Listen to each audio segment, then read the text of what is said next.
Sustainable Development Officer at the United Nations Department of Economic and Social Affairs, and I have the pleasure of moderating the event today. We have quite a bit of program with a set of experts from around the world.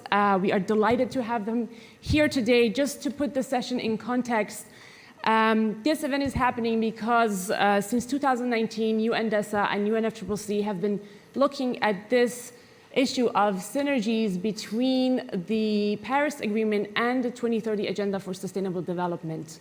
We have been convening annual dialogues on this, and earlier this year, we announced an expert group on this topic to take a deeper look at what does it mean to create synergies between climate action and SDGs. What are the challenges, what are the opportunities, and what do we need to do to take this agenda forward. We are delighted to have a number of the members of the expert group here with us. Today you will have an opportunity to hear from them. What are some of the key findings and how can we take those key findings forward? In addition, we have a number of member state representatives who are leading this at the national level, and we will hear perspectives from them as well. So let's get started. Without further ado, I would like to give the floor to Mr. Daniele Violetti. He is the Senior Director for Program Coordination from the UNFCCC. Daniele, the floor is yours. Thank you, Bara. Good afternoon to all of you. Just a few words on my side in welcoming you to this event, but more importantly to have a discussion on this very important and timely subject. Really what we are looking at is to have better synergies between the work, the action that is taking place on climate change and SDGs. And this is a consequence of a reality that we are facing. SDGs are far from being met, as we know, and it's of course a great concern. So it is the process under the Paris Agreement. We know for sure that much more action is needed in terms to keep ourselves on the pathway for 1.5 degrees goal of the Paris Agreement. So, and I think it is very clear that taking action among these two key processes is essential, particularly at the country level, where the implementation of SDGs and the Paris Agreement in implementing the commitments under the NDCs requires to have this cross-cutting, broad view of sustainable development. Quoting our Secretary General, that he said that climate action is the 21st century greatest opportunity to drive forward all the sustainable development goals.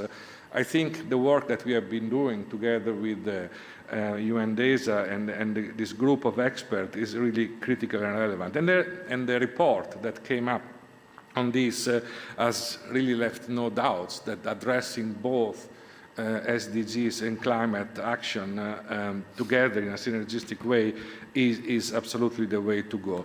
So this is the bottom line. This is something that these experts have been contributing. The report is out. We will hear more now from the experts directly.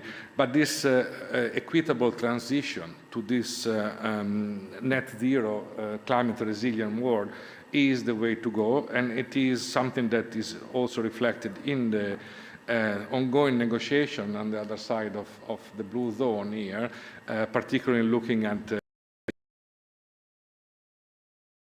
important milestone under the Paris Agreement.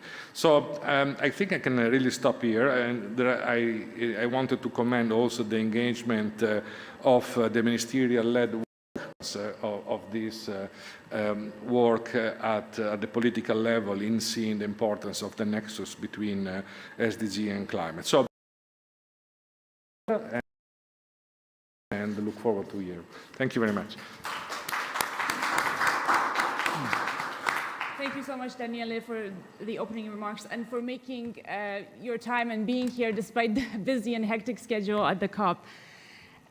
So now we will move on to some of the representatives from our member states. I'd like to call on Ms. Emma Siemens-Lorenzen. She's a policy advisor from the Permanent Mission of Denmark to the United Nations. Emma, the floor is yours. Yeah, thank you very much for inviting me here today and speak on behalf of Denmark. And I'm very honored to stand here because you are so excellent, all the scientists here who really produced an excellent report, which my minister is really encouraged to read, and he is like so engaged, and he wants us to follow the recommendations and start working on the ministerial working group. So thank you all for your hard work here. And also thank you for DESA for really driving this agenda for years since 2019. It's like a huge work that you are leading also with UNFCCC. Yeah, so back in September, under the General Assembly, Denmark hosted, together with DESA and UNFCCC, a ministerial lunch because we thought that one with key evidence on the lack of synergies and how we can move forward with clear recommendations, but we thought that it was really necessary also to bring it to a higher political level, so they can sit down in like a smaller group and talk about how do we leverage this to the politicians so that they can move forward. And the Deputy Secretary General, Amina Mohammed, was there as well, and she also sent a clear message that this is very important, and it's important that the politicians, the ministers, will be engaged on this and drive collaboration with all you who is working hard on it, as well as scientists. UNDP is also very encouraged to work on this agenda, and also the Green Climate Fund and the World Bank, UNFCCC, and so we have a lot of like the key actors at this lunch agreeing that we have to move forward. We have to establish also a ministerial working group soon, so that we can leverage the agenda also and work closely together. Because we want to bridge the investment gaps, and because we can see that there are trillions that we can gain if we just like manage to work closely on these two agendas. And one thing is that we can agree that we have to work and make progress so that we get the most out of the synergies. But one thing is also another thing, like how do we want practically to work on this? So we propose this ministerial working group, but like what will they do? Like one thing is having a ministerial working group, we have so many, but like what will they do in practice? And our suggestions is that they have to work hard towards the Summit of the Future to come with key recommendations on how to straighten the synergies. So our recommendation is also that they should work with the expert group in the development on the new excellent report, which I know that they already started on, so that we can work together and bring politicians, scientists, and academia together, so that they listen and hear from each other and work on it. And another thing is also that we also really want to make the most out of it on the country level. We think that in our national development plans, it's so important that we integrate the NDCs and we integrate the plans, the development initiatives in the country-specific circumstances and the investments, so that we have like a holistic approach when we do development projects. And we also think that some of the next milestones in the year to come would be the World Bank Spring meetings, where we also want to leverage this on the agenda together with the politicians. And we also are looking very much forward to the 5th Climate Synergie Conference, which will take place next year. And we also want to have the ministers engaged here. And then I also know that we have HLPF next summer in New York, where we are going to take also stock on SDG 13 on climate, and this is also a very like good moment to integrate the two agendas as well. So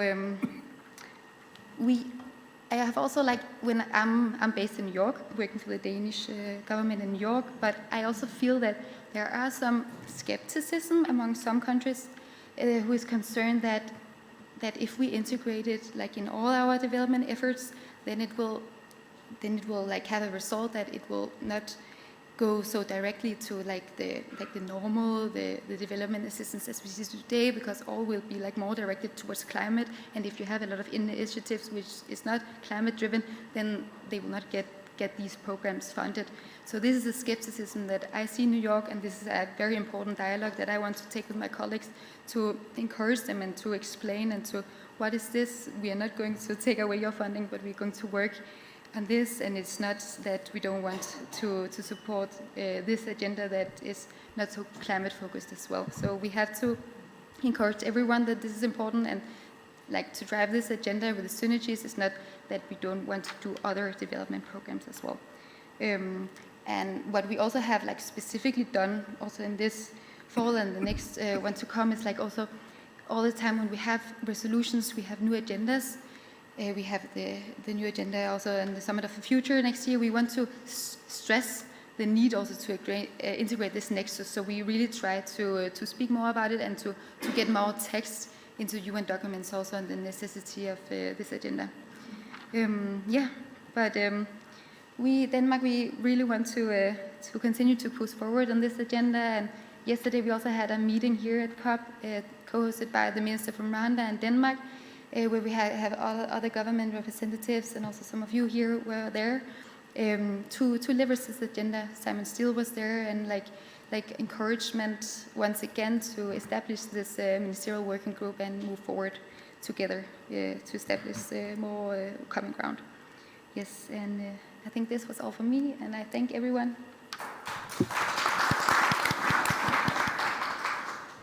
Thank you so much, Emma. And just to mention, Denmark was the first host of the first annual Global Conference that we had. It was held in 2019 in Copenhagen, and we look forward to continued collaboration with Denmark to raise this issue at the political level in 2014 towards the milestones that you mentioned, including the Summit of the Future and beyond. Next, I'd like to call on Mr. Pedro Mariano Martins Pontes. He is the General Coordinator of Cooperation at the Ministry of Environment and Climate Change of Brazil. Pedro, the floor is yours.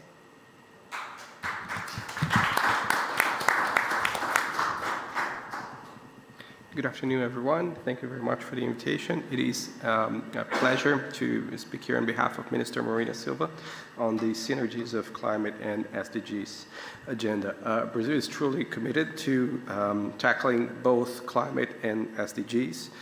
We believe that sustainability must be addressed in its three pillars, and recalling that, in Agenda 2030, we stress that the eradication of poverty is the greatest global challenge, and is a true prerequisite for achieving sustainability, and something we must all be fully committed to, as stressed also by President Lula in his speech at the UN General Assembly.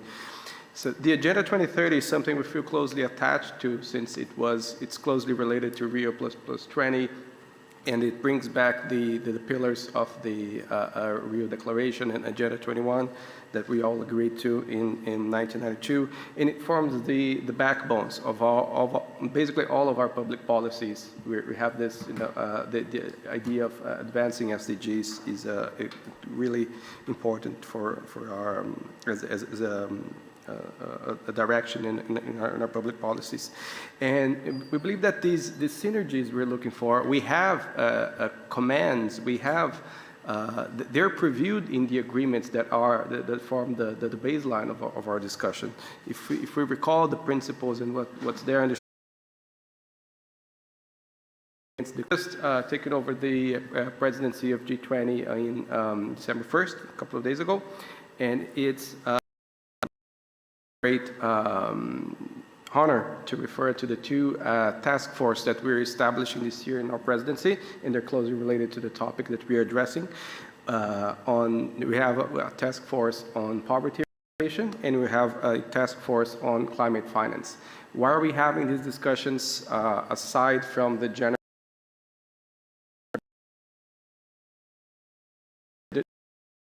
have a more across-the-board discussions with other stakeholders? The discussion on sustainable finance was basically only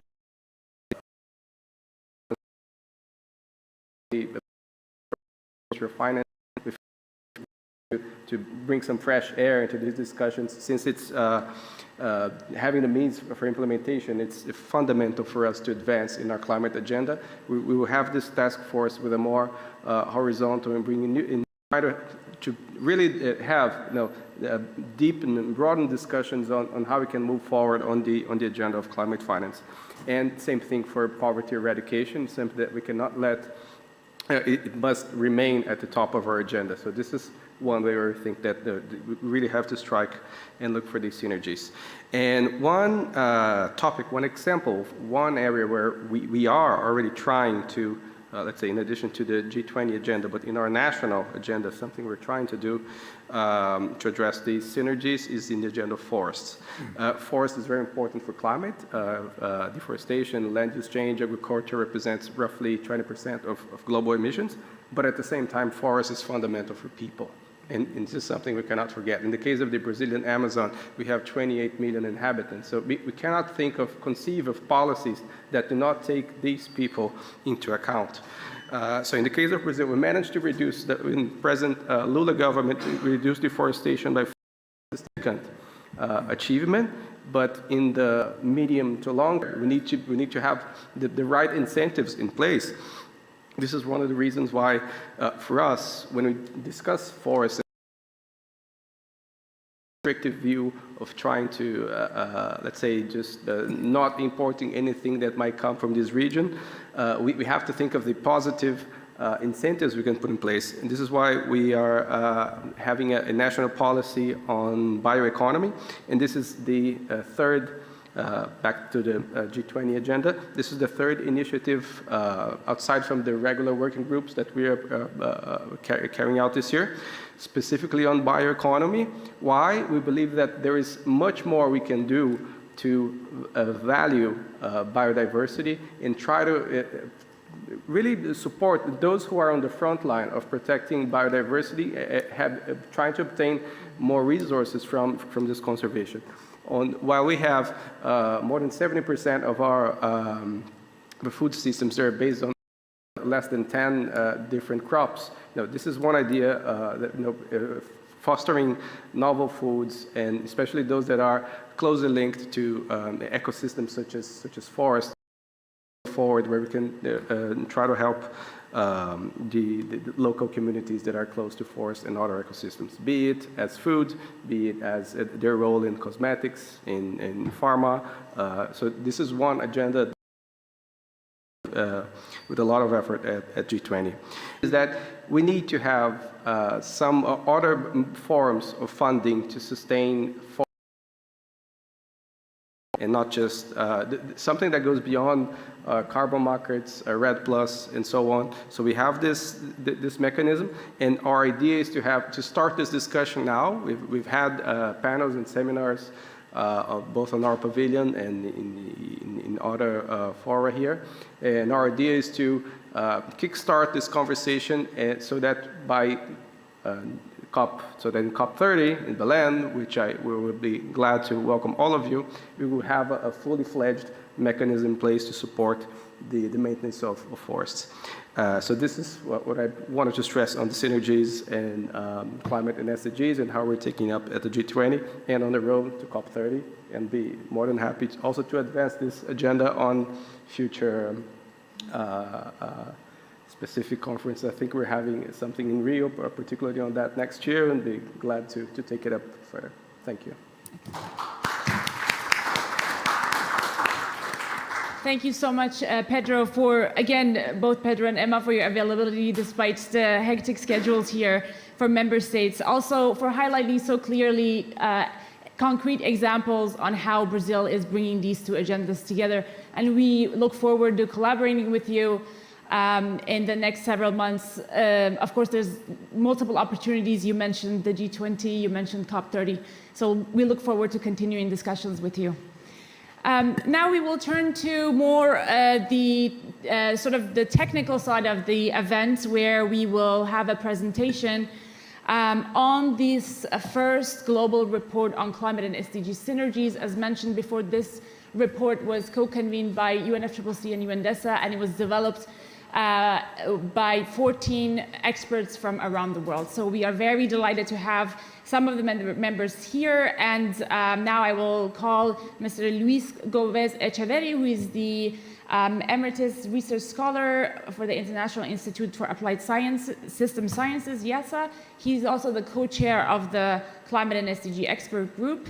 And Ms. Diana Orje Huertas, she is the Director for Center for Climate Change and Sustainable Energy Policy. She's also Vice Chair of the International Panel on Climate Change. They will have a presentation. Please join the floor, Diana, and Luis will be joining us online. So Luis and Diana, over to you.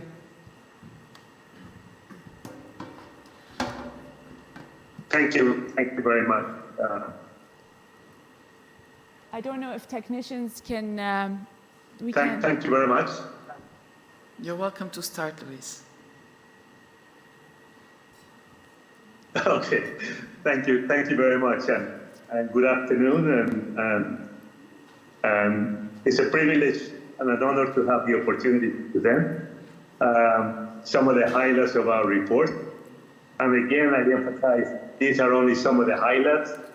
This is a very dense report that builds on several global Synergie conferences, including the one in Copenhagen that was mentioned a few minutes ago, the one in Tokyo, the third conference.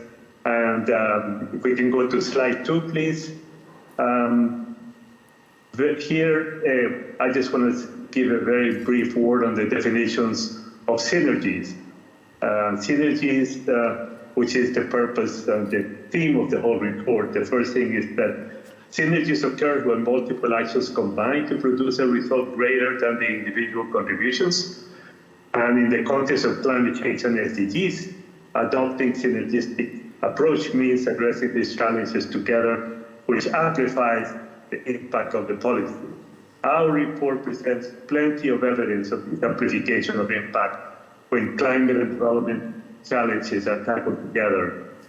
In fact, one of my personal conclusions is, if this is so evident that the impact is so much amplified, why is it that it's not sort of the default option and the one that we should always do? But as we dug deeper into the preparation of the report, we found that some of the reasons, if we go to slide 3, please. So, as was said before, I'll do this very quickly. The report is a result of an interagency partnership between UNDESA and the UNFCCC, and 14 global experts, including my co-presenter, Diana Urge-Fortsas, who is also the vice chair of the IPCC, but other very eminent scholars and experts from all over the world. Our job was to try to systematize the knowledge of synergistic climate and SDG implementation, and coming up with some recommendations, which we tried to do. If we go to slide 4, please. It just very quickly gives you the list of all the people that were part of this report, and which we were privileged to work with, both Diana and myself. If we can go to slide 5, please. So slide 5 describes, as mentioned before, our report describes some of the challenges in implementing synergistic action. And here we present some of them, and basically it shows why the report is needed. The first one that we listed, increasing recognition that synergies can result in win-win solutions, but the evidence is really dispersed. It's scattered and often not easily accessible to policymakers. Second, there is an absence of tools for identifying and enhancing synergies. Third, the financing and advancing these agendas is very scarce. There's also an inadequacy of the reporting mechanisms. If synergies are so essential in the implementation of the Paris Agreement and Agenda 2030, why is it that the reporting on this is not almost a prerequisite? And then the last one is how can these topics be addressed for just transitions? So I think I will now pass it on to my co-presenter, Diane. Thank you very much, Luis. Well, of course, it's not easy to come after Luis because he mentioned all the really high-level important recommendations and points. Nevertheless, let me just present the evidence. So I think this is really important that pursuing the 2030 agenda and the Paris Agreement in concert can significantly and efficiently advance both agendas. So we do have the scientific backing for that statement that I guess all of us suspected, but now we actually can show it. For example, the evidence indicates the strong synergies through multiple lines of evidence. And because we have just a short time, I don't want to go through this entire slide, but you see there are just 3 lines of evidence brought up in this slide, and also the map illustrates that actually in the majority of the world already many of the synergies have been outlined, although there is significantly more work needed and more harnessing of these synergies is welcome. And on this slide, what you see is some examples of synergistic policy actions. So yes, synergies are already happening. It's not so easy to map them as you would think, because usually we don't, just because we do something nice for gender or we implement an urban policy, we don't actually identify, all the different SDGs that are being that we have find the synergies with. Nevertheless, these are just some examples of the synergies. We have significantly more identified in the report, but already this illustrates the spectrum of the synergies that are taking place. So with that, let me go for the opportunity. And I think perhaps this could be one of the most important messages from the report, that co-benefits of synergistic action significantly outweigh the trade-offs. Also, their evaluation is key for cost effectiveness and just and equitable translation. Also, if we are aware of the co-benefits and the trade-offs, clearly we will choose the options where the synergies outweigh the trade-offs, and we will minimize those where the trade-offs are stronger. So this also helps us, if we better understand this, this will also help us better leverage these opportunities. So, yes, synergistic action will help to course correct. How? For example, reducing financial gaps, because pursuing development and climate targets together reduces the investment gaps.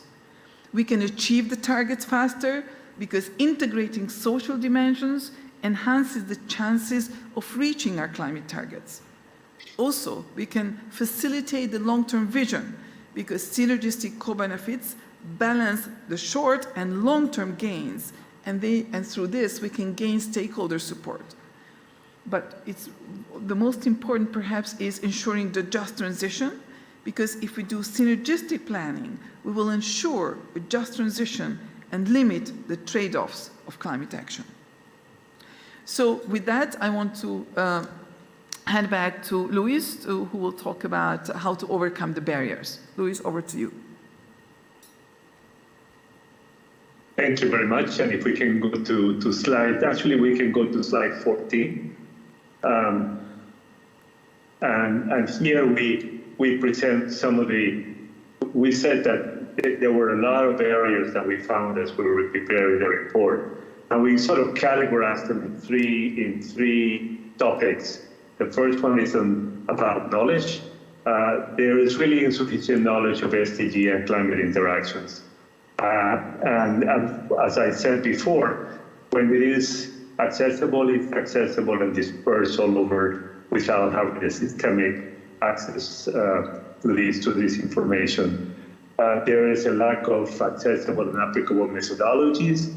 We also try to address that in our report. And the challenges in understanding and aligning climate actions across all SDGs to ensure synergies and impacts. The economic and financial area is also very significant. There is really limited national budgeting for addressing synergies, the lack of enabling financial instruments, and the lack of climate finance flowing to those countries facing the highest risk and greatest adaptation needs. And then there is also the policymakers.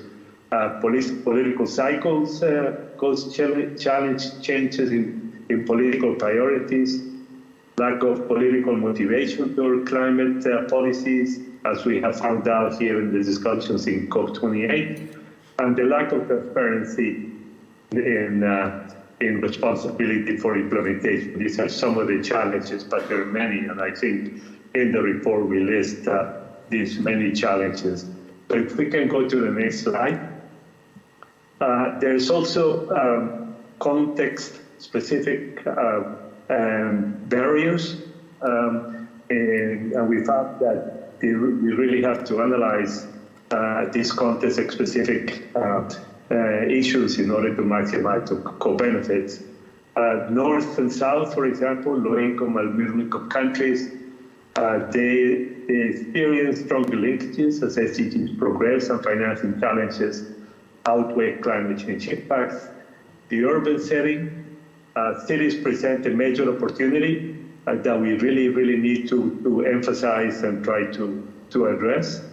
And then the tailored financial mechanisms in order to address specific issues regarding synergies.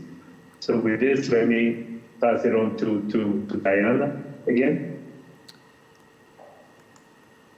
Yes, thank you very much, Luis. And it's now my privilege to actually bear the limelight of our key recommendations. But in fact, it really pays credit to everyone who worked on this report. So I'm just privileged to be able to present these. So as you see, integrated climate and development action offers a vital opportunity for the course correction, addressing challenges, as well as leveraging opportunities. But let's actually look at the 10 key recommendations of the report. So first of all, enhance collective resilience against current and future global crises. We are experiencing the decade of crises. We are going from crisis to crisis in all parts of the world. We also can strengthen the science policy society interaction to advance synergistic action. Also, we need to promote institutional capacity building across and cross-sectoral and international and national collaboration. We also need to ensure policy coherence and coordination among policymakers across sectors and departments. We very often just work in silos, but which is inevitable, but still we somehow need to break these silos. The fifth, we need to develop a framework for action that can help decision makers in public, private, and civil society sectors identify synergistic action for systems change. We need to use the framework for action and to other means to ensure a just transition. We also need to address the large investment gaps so that we can enhance the necessary synergies. We need to utilize this COP in Dubai to initiate and accelerate synergistic action on climate and SDGs, and I was very pleased to present exactly the same message in my very short high-level introduction in the recent high-level ministerial meeting on cities and climate change. But we have to tell this message everywhere, because we need to prioritize the role of synergies in the work of the UN and international financial institutions, including an improved system for sharing information to help countries in their reporting responsibilities. And last but not least, we need to treat cities, sites of major population growth and expansion of economic activities as an opportunity for focusing on climate and development synergies. And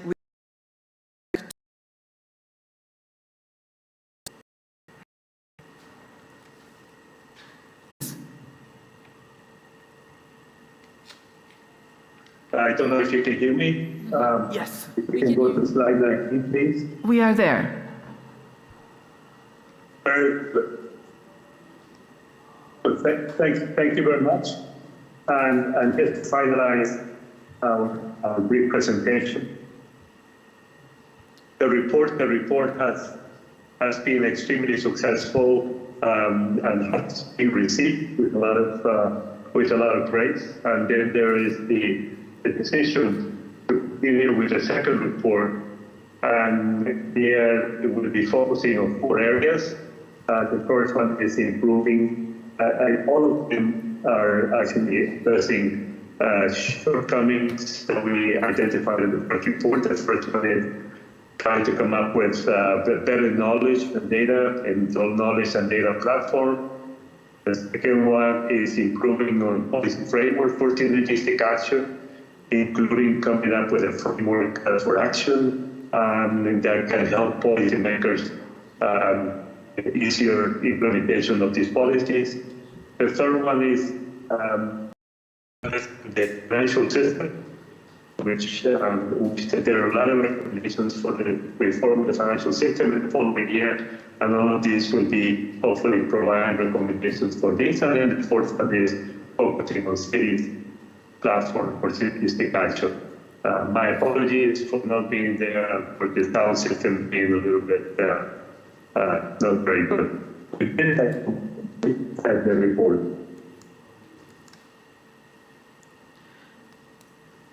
Thank you very much, Luis, and thank you all for the opportunity and for the work of the expert panel. And we are really encouraging you to actually read the report, and we look forward to together for the next follow-up report. Thank you.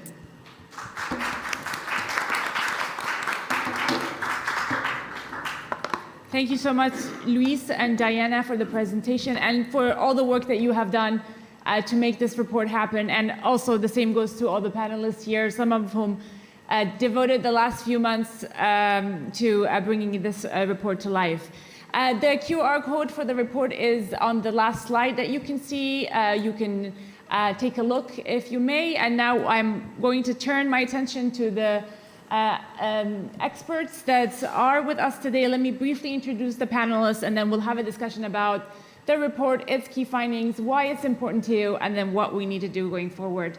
So with us today, we have Mr. Takeuchi. He's the president of Institute for Global Environmental Strategies, and he's also a member of the group of Climate and SDG Synergies. Welcome, Professor Takeuchi.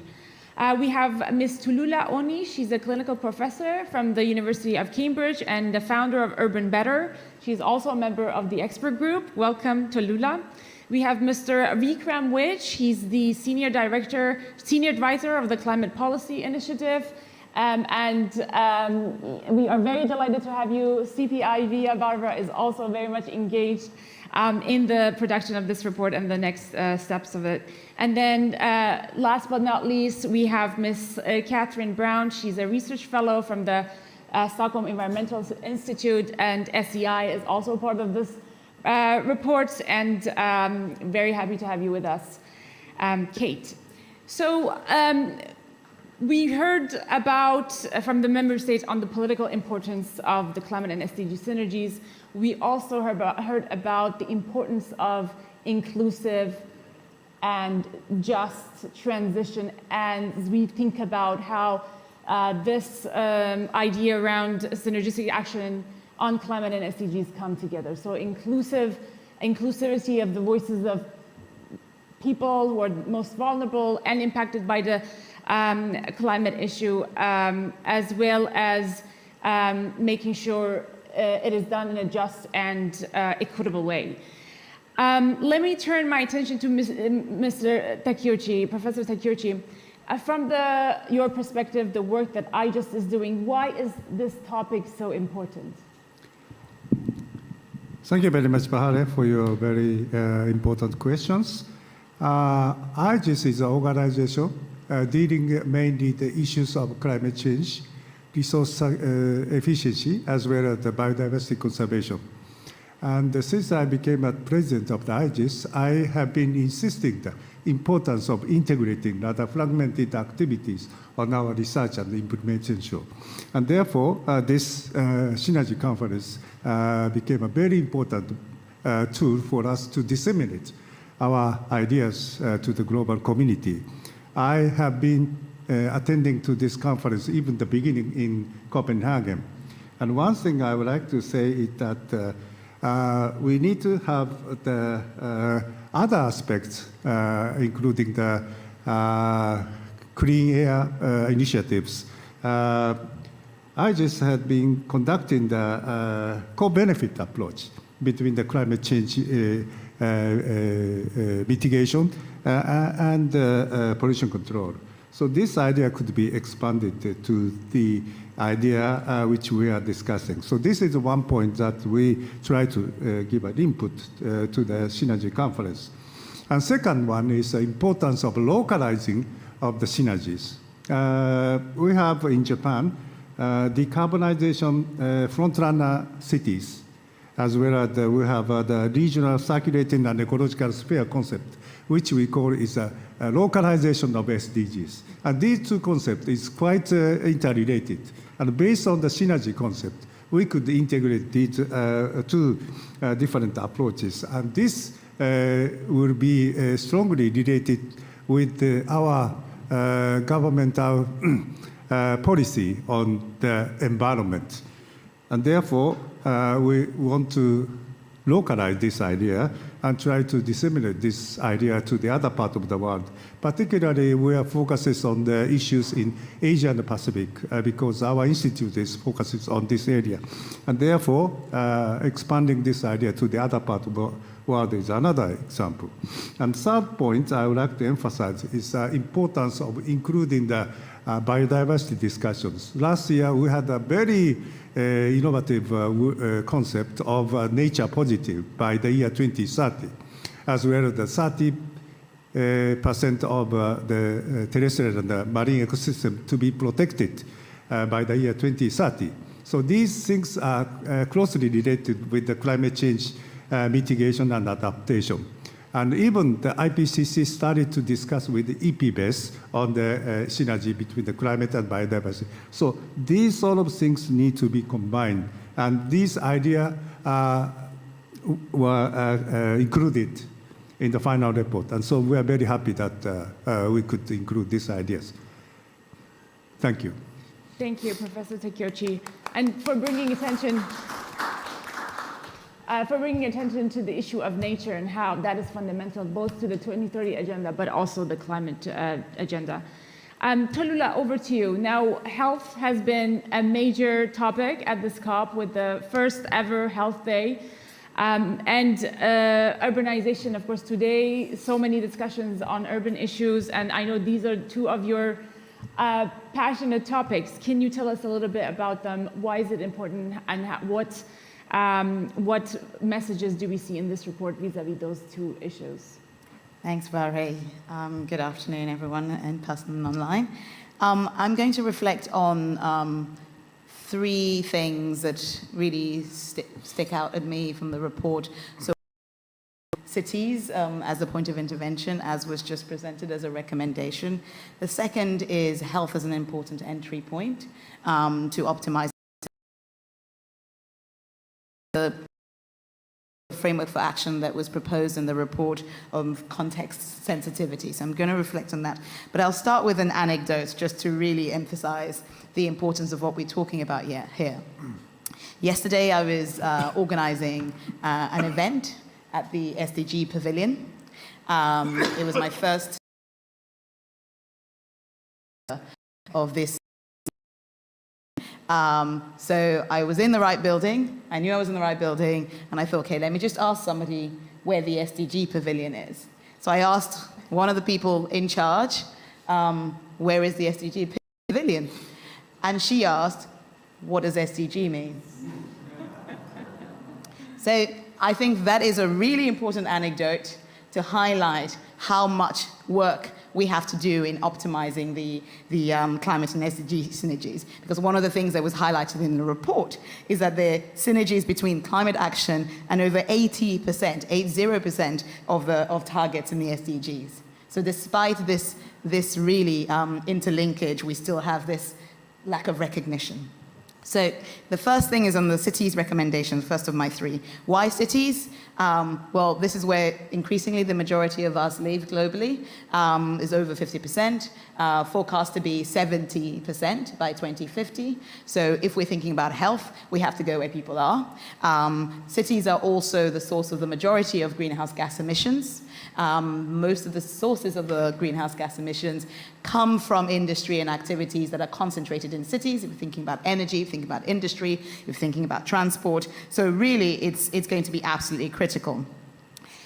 Now, the very places where urbanization is happening most rapidly are urbanizing in ways that both threaten health and increase climate vulnerability. So what we're seeing in the most rapidly urbanizing places is urbanization happening in ways that breach ecological boundaries and diseases of pandemic potential. We're seeing increasing overcrowding with risk of transmission of infectious diseases. We're seeing increasing exposure to unhealthy environments. So we really have to pay attention to the nature of the urbanization as we're thinking about this. And I really like what you just said, Prof, about the nature-based solutions. We seldom think about nature-based solutions in cities. Now, a lot of the cities that are growing rapidly actually have significant assets. We think about them as buildings, etc., but they often have significant assets in terms of wetlands, in terms of mangroves. We're just ignoring that at the moment and bulldozing our ways through that. And then we're going to be talking about how to protect and how to bring that back. So we really have to be thinking and leapfrogging how we do that. So cities. The second is health as an important entry point. There was a report that was launched a couple of days ago, and I'm really glad to hear you talking about the health co-benefits of climate mitigation. There was a report that was launched a couple of weeks ago, the Lancet Pathfinder Commission, that looked at all the pathways that exist in terms of existing evidence on how to achieve health through climate mitigation. And the key finding was that, apart from the fact that there's actually very little evidence on implemented actions, there's some model data, but we're actually not measuring what the health impact is. But the evidence that we saw found that it was through action on air pollution, reducing air pollution by switching away from fossil fuels into renewable energy. It was by increasing access to active travel and public transport, so increasing physical activity and having transport that is supportive of climate action, and it is by consumption of healthy, sustainable foods. So you can start to see how, if we take air pollution as an entry point, there's a potential to synergize with SDG 3, obviously, SDG, which is health, SDG 5 and 10, which is around gender inequality and kind of reducing inequalities, SDG 11, which is around urbanization. So you can start to see these synergies really pop up. There is a healthy NDC report that the WHO just published for 2020. To over 90% of countries reporting on the NDCs actually mentioning health considerations. That said, only 23 talks about assessing the impacts of the NDCs on, say, SDG 3 health. So a minority of them were actually talking about how they measured it. They talk about it, but the measurement. And I think that highlights one of the findings from the report around the need for standardized methodologies that really support this. And the last point is around that principle of context sensitivity. Now, I mentioned, and I'll focus in on Africa in this context because it's the most rapidly urbanizing continent, where we're seeing that it's forecast that the number of cities with over 500,000 people will likely increase by 80% by 2030. Right, so the pace of urbanization is really important that we're thinking about that context, and yet 2/3 of the investment in urban infrastructure that will be made by 2050 is yet to be spent.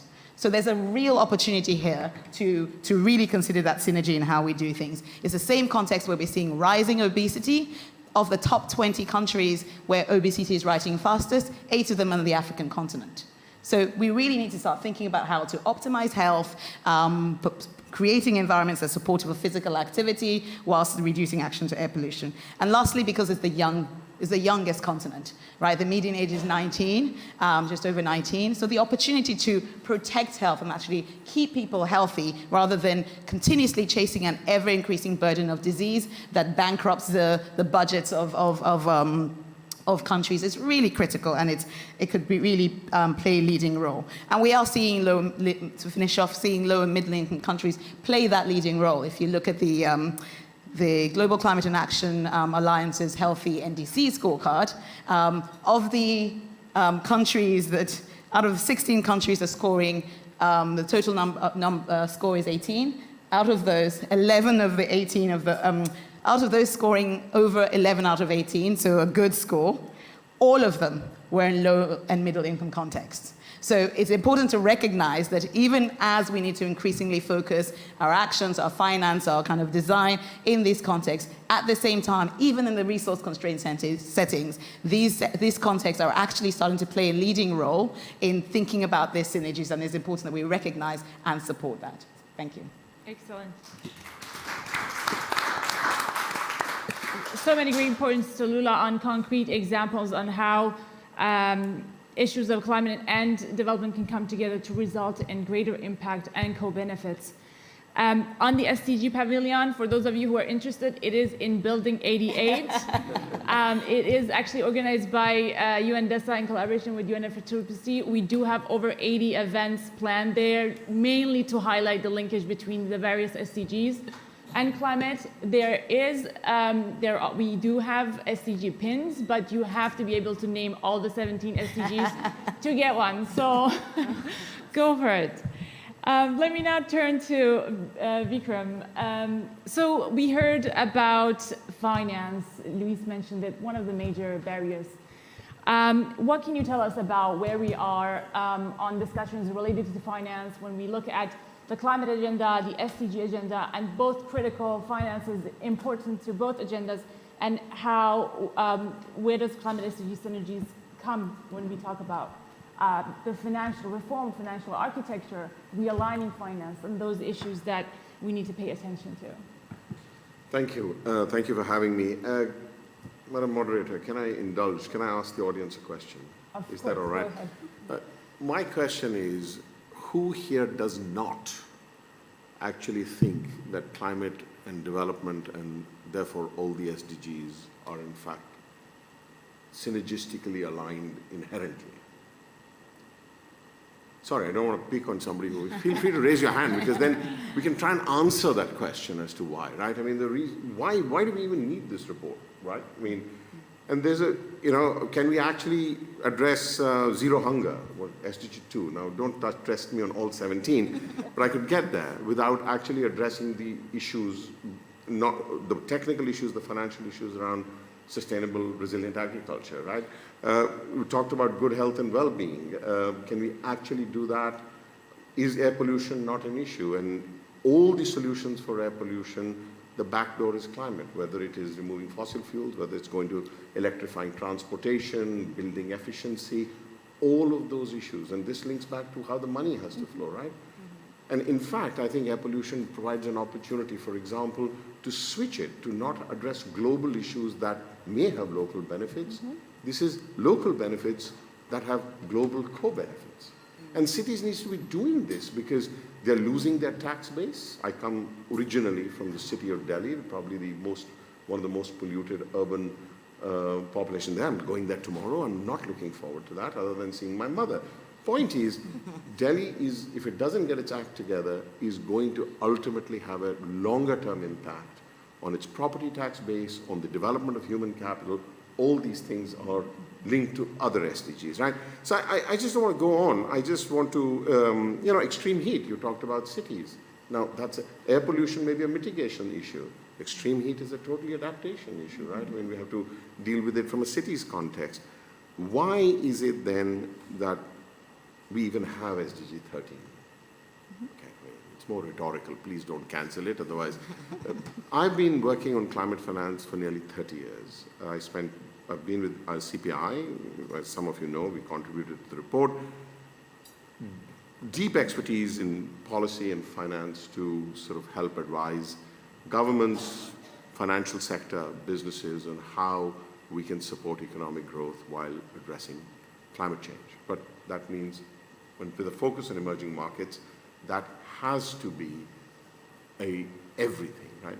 At IFC, and the reason we need this report, at IFC, we had a target for climate. I had enough debates with my colleagues as to why is it that they'd come, don't bother us, we do education. Don't bother us, we do health.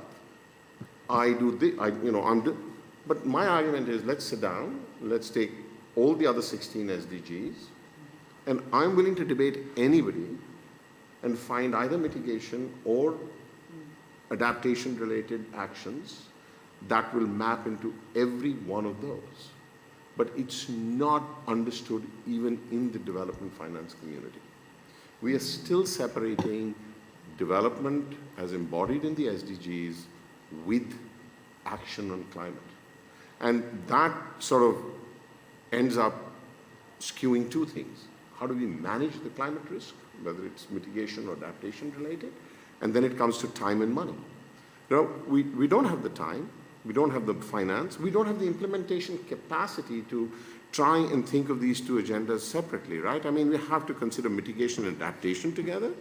Similarly, we have to consider every one of these together. So this, to me, actually needs to, climate's not an isolated agenda. You talk about just transition, you talk about, the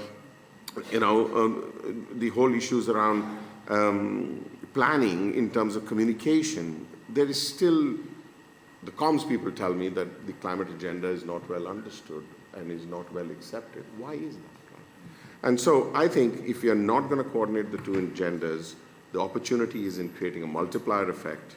There's a sharing, if not a synthesis on the knowledge front, on technology, on human capital, and I think most importantly, finance. So I that point, if I'll come back, if you allow me to speak again, that I can give examples on where the finance actually creates the for you. We are wasting time and money if we are not making sure that we are addressing this simultaneously.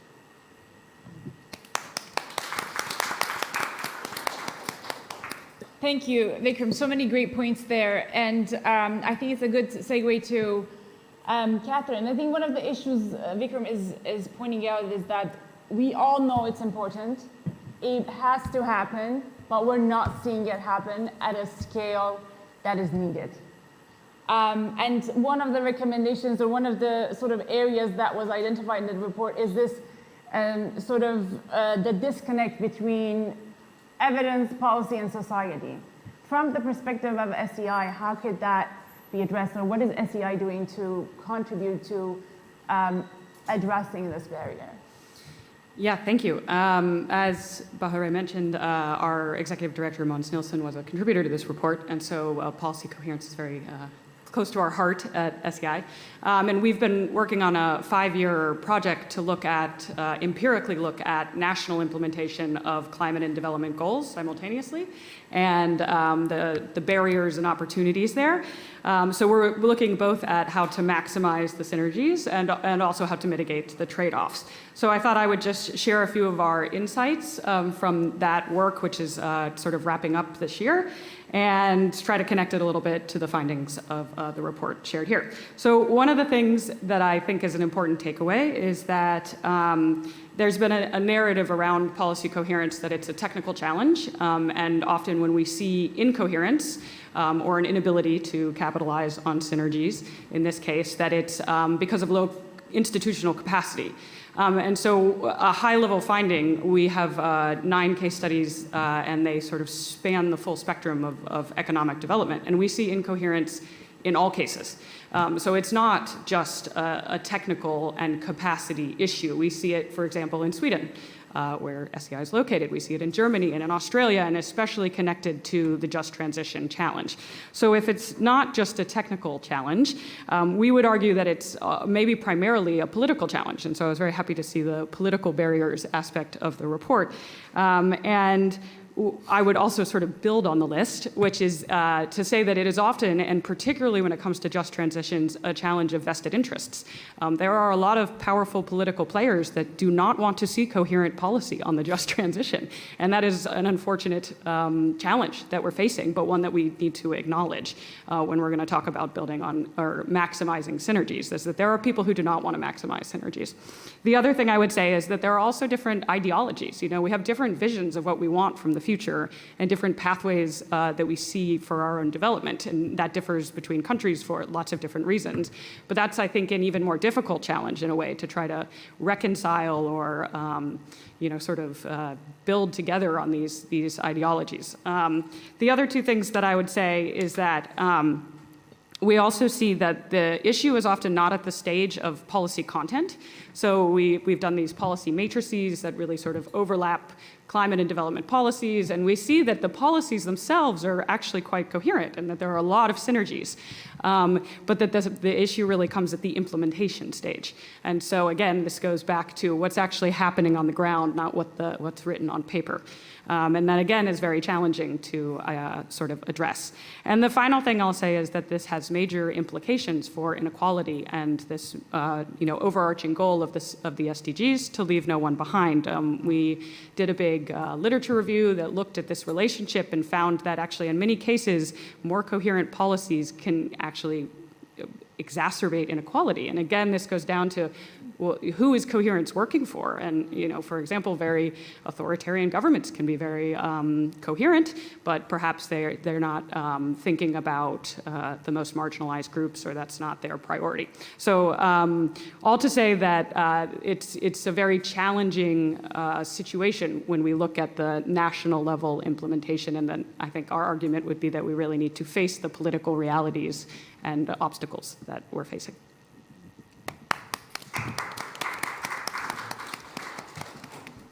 Thank you, Kate. I think what you mentioned about policy coherence sometimes not working for certain people is quite important, and that's where we want to also address.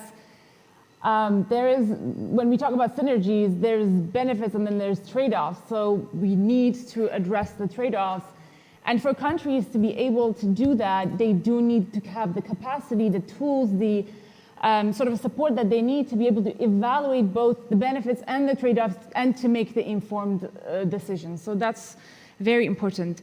For this sort of second round of questions, as Luis mentioned, the work of the expert will continue in 2024, and there will be the second edition that will come out next year. So I would like to sort of hear your perspectives in terms of what are your expectations for the future, both from the perspective of the work of the expert group, the report, but also broadly, what do you want to see happen to strengthen the synergies between climate action and the SDGs vis-a-vis the opportunities that are coming up, including the global stocktake at the COP, including the HLPF coming up, the Summit of the Future, the G20, and many more milestones that could be looked at as entry points.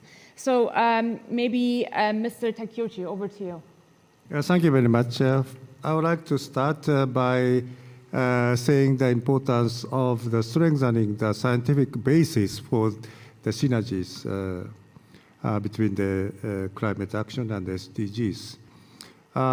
In 2018, previous science community, which is called ICSU or ICSU, was merged with the IIASA on social science. And the new organization was established, which is called the International Science Council, aiming to take a transdisciplinary approach rather than rather fragmented academic disciplines. And they are insisting the importance of the strengthening of the science policy society interfaces. And from this viewpoint, I think the synergy discussion needs to strengthen this aspect in order to scientifically rigorous to be applied to the society. So this is one thing that I would like to emphasize in the future in the next version of the report. And the second importance, I would like to emphasize the importance of trying to integrate the planetary crisis with the human well-being. Very recently, the new concept of the planetary health has been developed in the scientific community, which emphasizes the importance of combining the global environmental issues with the people's well-being issues, including the people's health. So this aspect needs to be emphasized. And very recently, we are involved in the process of developing a new basic environment plan of Japan, and we are trying to include this idea in the basic environment plan, so that this basic environment plan could be very innovative in the aspect of including the planetary health concept. And I'm very much willing to create a link between this synergy activities with Japan's frontrunner trial in using of this concept in a concrete way of making a plan. And third things I would like to emphasize, at least we are the organization responsible for the environmental or sustainability challenges in Asia and the Pacific. And it is very important to create the link with the different countries to compare these local characteristics, and so that we could find out what is the general questions and what will be the rather localized questions, and to develop the rather integrated aspects of the strategy or methodology. And I think that we could further include this idea in our next report, I hope. So these are my thoughts on this next step. Thank you very much. Thank you, Professor Takeuchi. Tolula, over to you. What are some of your expectations? Thanks, Bahare. And one of the things I'm looking forward to is really building on that framework for action in the next iteration of the report. Just some somewhat off-the-cuff reflections on where that could go in light of some of the barriers and that I think three things: one around the global policy agenda, one around the knowledge base, as you mentioned there, and one around how we're thinking about the finance. Global policy, global agenda, we are now, next year there is the Summit of the Future. We're starting to think about what does the post-2030 development and climate agenda look like. And there's a real opportunity here for us to think about how to operationalize a synergistic approach in proposing and having an influential what that future looks like. And I think relatedly, we are going to have to ask ourselves some really difficult questions about whether our global governance structures and institutions are fit for purpose. I really do think it's important that we lean into that if we are to really enable a synergistic approach rather than kind of doing the same thing and hoping for a different outcome, which is a definition of insanity. So the second point is around the knowledge base. Just riffing off the point just made around the importance of that strengthening that science policy societal interface. We need to think about what are the ways that we can accelerate science-based synergistic action. How can we leverage some of the strengths we already have? We have, for example, there's some really robust annual reports like a Lancer Countdown, which is focused on climate. What would it look like if we're building a similar knowledge base for climate and SDG synergistic action? We don't have that kind of, cornerstone type report, and what kinds of evidence do we need, what kind of science do we need? And not just action, I think knowledge base in terms of leadership. And I want to highlight here, because I'm in a university context, are we training, is our training fit for purpose, right? So we're thinking about leadership and feeding that pipeline of the next generation of scientists, of our practitioners, of policy leaders. What does that need to look like? How do we need to evolve our curricula to ensure that we're baking in this complexity, this ability to kind of evaluate complex interventions and that sort of thing? So again, difficult questions in an academic context. And lastly, in terms of financing, and this is perhaps part of the looking at the global institutional infrastructure. If we look at financing for air pollution action at the moment, we have 1% of it going where it's most needed, right? In African Asia, where you're seeing the most climate vulnerability coming through. So again, how do we think about a framework for action that ensures that all of this pledged funding for climate and health is firstly actualized? We move from pledging to actually mobilizing resources, but also ensuring that we're doing this in a very just way that really doesn't try to retrofit and correct all the issues that we've had now, but actually build the kind of financing framework and infrastructure that de novo is designed to be disbursed in an equitable manner. Thank you, Talula. And I think your last point on finance, it's a good segue for Vikram. Vikram, two statistics that CPI has produced. One is that recent financial flows to adaptation, 5% globally. This is what I heard yesterday from Barbara. But we also know from the report that we heard about today, 70% of the SDG targets can be achieved via adaptation measures that include development co-benefits. So there is that what do we do about that? Vikram, over to you. So, yeah, and I guess that and the agenda. So like you mentioned, there is a growing body of innovative blended finance instruments, right, that try and use sort of concessional and commercial capital, hence blended, while incorporating climate and SDG goals. Now, I don't know why we call it climate and SDG goals if climate, sorry, I'm getting a broken record. Climate is an SDG. But let me give you an example of, so one of the things that CPI manages and is the secretariat for is the Global Innovation Lab for Climate Finance. And every year we put out and incubate 5 to 7 instruments. This is our 10th anniversary, so we'll do 10 this year. This past year, one of the lab's instruments was something called the Social Infra Ventures. And it will utilize blended finance to build green affordable housing that incorporates a gender lens, right? So we are now looking into the gender SDG, mandating childcare services in development during, at the housing level, creating equity pathway for women owners. This is not directly adaptation, but is one example of how, say, gender lens drives investment that is climate compatible.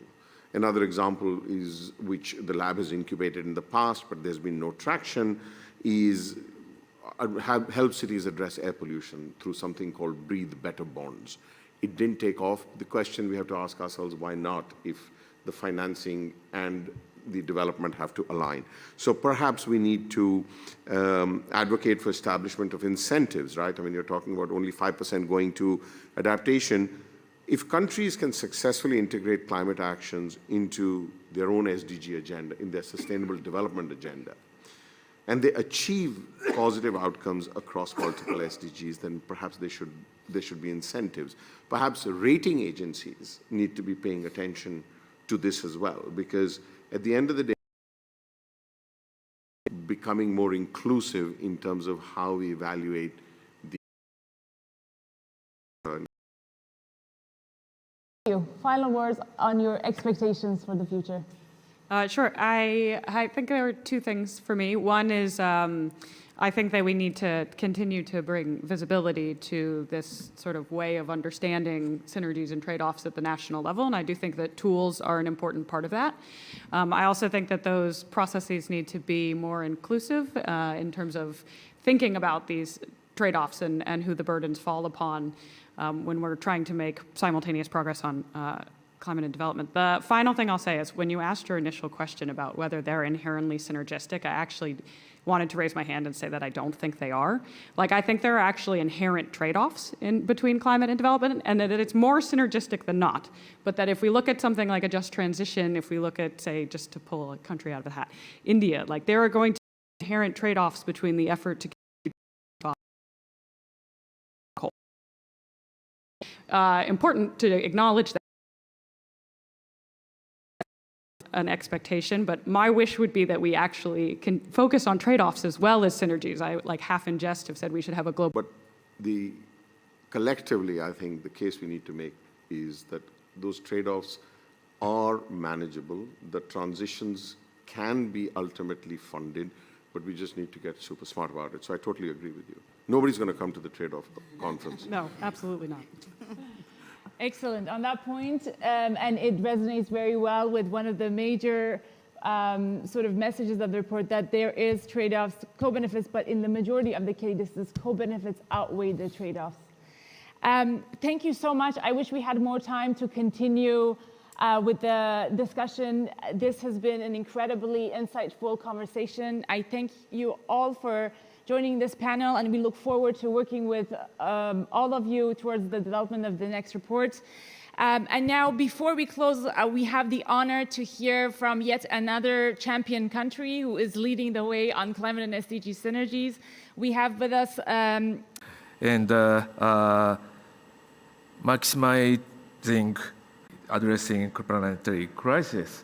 And I remember the word from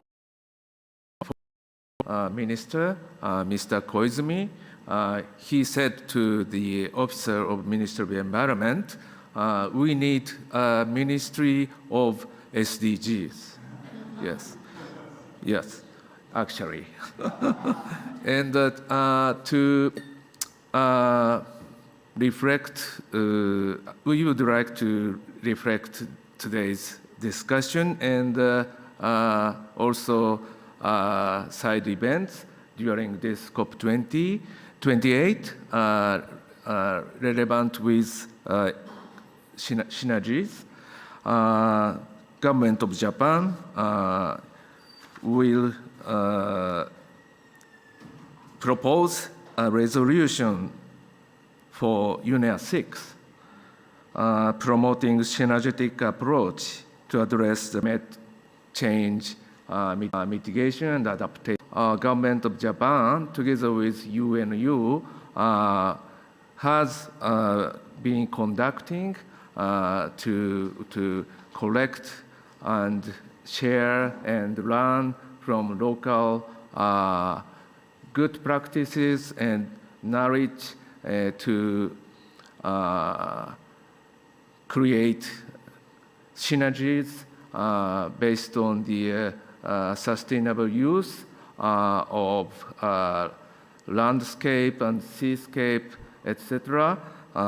We call it Satayama Initiative, and this initiative is led by Professor Takeuchi. And these two concrete actions we have already. So based on the scientific foundation and current political actions, we would like to create political will. The host of the 3rd Global Conference on Climate and SDG Synergies, we look forward to continued collaboration with you. Now we have reached the closing of our event. Closing, I'd like to ask Mr. Minoru Takada. He's the Secretary of UN Energy Secretariat from the United Nations Department of Economic and Social Affairs, to give us closing remarks. Minoru, the floor is yours. Thank you very much. First of all, congratulations to all the authors for this wonderful report. So big hands to them. And thanks to Luis. Luis, somewhere there. I'm sure that you are watching on those things. So I think, that after all those big discussions, my role is very clear that, what to come. So we are going to continue this, the expert group to create the second report, which hopefully be able to inform future processes, whether it is high-level political forum, which is going to review SDG 13 next year, Summit of the Future at the General Assembly, which is going to be a once-in-generation opportunity to look at the multilateral systems, including big issues related to finance, and of course, coming back to the COP29 and beyond. So we are hoping that, another energetic discussion to come among the experts, and then I hope that we'll be able to include all of you, so we'll be able to reflect better perspective, more relevant, more practical solutions to be able to be included as part of the recommendations moving forward. There's going to be a 5th conference on climate SDG synergies to come. I think they were not announcing yet, right? No, okay. So I shouldn't be saying it. But there will be one to come, and this is going to be also part of the many global processes. I think government is thinking about it. So I'm hoping that we'll have an opportunity to have an announcement very short time, so we'll be able to extend the invitation to you. In New York, at the high-level political forum in July, we'll make an invitation to all of you to have a special event on this topic, So look forward to having, the better engagement in New York as well. So these are a sort of a small thing, and then I wanted to thank my team as well. Bahare did and closing this one, and thanks to, of course, representatives from the government of Japan, Denmark, and Brazil who have been supporting this. So we look forward to continue to be working together to at the political level and as well as the operational level moving forward. Thank you very much. If I can ask all the speakers to please stay, that would be amazing since we have all of you magically still. Yeah. Where is that? We all come here? Over there. Nadine knows what she's doing.